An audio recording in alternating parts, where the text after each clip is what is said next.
अस्सलाम वालेकुम भाई, क्या हाल चाल है? ठीक हो भाई? ये देखो मोतरे टीम मुकद्दस सुराग वास्ते आई है। ठीक है, आ देखो उदोवाल पंडोरियां वाला पुल है, ਉਹਦੇ ਥੱਲੇ ਅਸੀਂ ਮੌਜੂਦ ਆ। ਸਾਡੀ ਟੀਮ ਪੂਰੀ ਮੌਜੂਦ ਹੈ। ਤੇ ਇਹ ਦੇਖੋ ਨਹਿਰ ਦੇ ਵਿੱਚੋਂ ਭਾਈ ਇਹ ਦੇਖੋ ਕੱਢੇ ਜਾਓ। ਇਹ ਕੋਈ ਆਇਤਾਂ ਲਿਖੀਆਂ ਹੋਈਆਂ, ਬਹੁਤ ਕੁਝ ਲਿਖਿਆ ਹੋਇਆ। ਇਹ ਦੇਖੋ ਭਾਈ ਇਹ ਪੁਲ ਦੇ ਥੱਲੇ ਅਸੀਂ ਮੌਜੂਦ ਆ। ਠੀਕ ਹੈ, ਮੋਤਰੇ ਦੀ ਟੀਮ ਮੁਕੱਦਸ ਸੁਰਾਗ ਇਕੱਠੀ ਕਰਨ ਵਾਲੀ ਉਦੋਵਾਲ ਪੰਡੋਰੀਆਂ ਦਾ ਪੁਲ ਨਹਿਰ ਦੇ ਥੱਲੇ ਅਸੀਂ ਮੌਜੂਦ ਆ।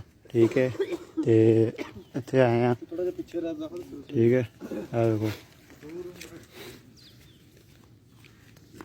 ਤੇ ਭਾਜੀ ਅੱਲਾ ਦੇ ਬੰਦੇ ਮਿਹਰਬਾਨੀ ਇਹ ਕੰਮ ਨਾ ਕਰਿਆ ਕਰੋ। ਵੇਖੋ ਤੁਹਾਡੇ ਸਾਹਮਣੇ ਐਡੀ ਐਡੀ ਸੋਹਣੀਆਂ ਸੂਰਤਾਂ ਲਿਖੀਆਂ ਹੋਈਆਂ ਉੱਤੇ ਕੁਰਾਨ ਪਾਕ ਦੀਆਂ, ਤੇ ਉਹੀ ਕੱਢੀਆਂ ਨੇ ਵਿੱਚੋਂ ਗੰਦਾ ਪਾਣੀ।